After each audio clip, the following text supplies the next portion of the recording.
Hello and welcome to Clienteling Unveiled. I am your host, Zuzana, and I have Katie Tame, BSPK strategy writer, with us today. Hello, Katie. Hello, Zuzana. Katie, what is clienteling? Clienteling boosts sales by personalizing the shopping experience. It's about building real relationships with customers. Retail stores use clienteling to keep shoppers coming back. How? By remembering what each person likes to buy. Let's break it down. Clienteling uses data on past purchases and purchase history.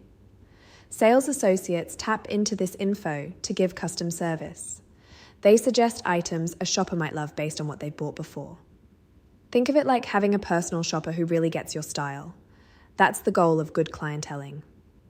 But is there more to it? Who uses clienteling?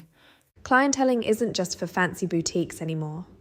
Big box stores and online retailers use it too. Modern technology makes clienteling easier than ever. Apps help sales staff track customer likes and dislikes.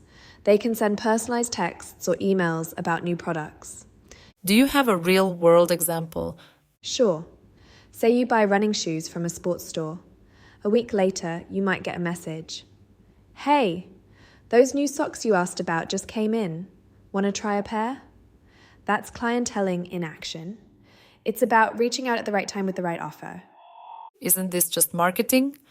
Not quite. Marketing casts a wide net. Clienteling is more personal. It's one-on-one communication and customer engagement. So who needs to know about clienteling? Store owners, for sure. But also anyone in sales or customer service.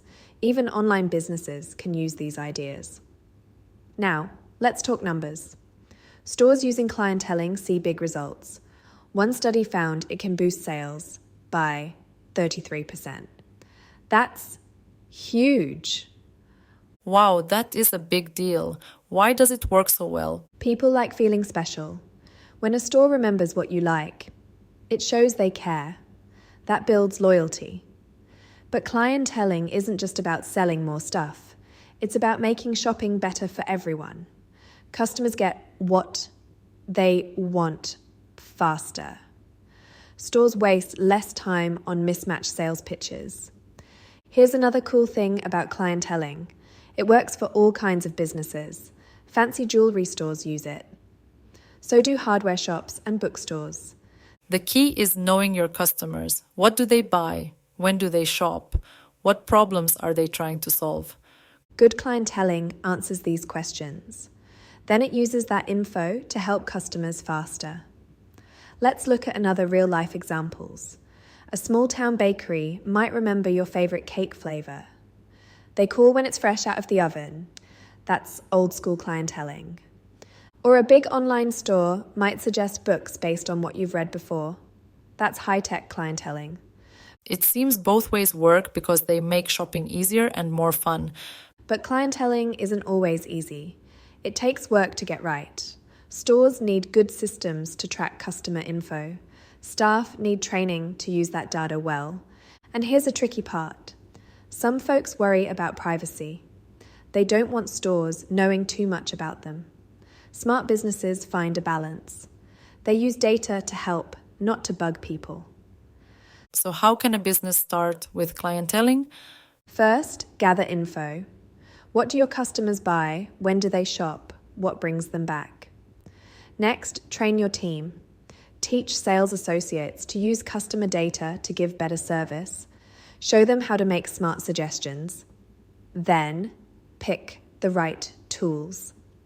Maybe that's a simple notebook for a small shop. Or it could be a fancy app for a big store. The goal is to keep track of what each customer likes. How often will you do customer outreach? What kind of messages work best? Remember, good clienteling feels natural. It's not pushy. It's helpful. Here's a fun fact. The word clienteling comes from the idea of treating shoppers like clients, not just customers. It's about building long-term relationships. That's why clienteling works in person and online.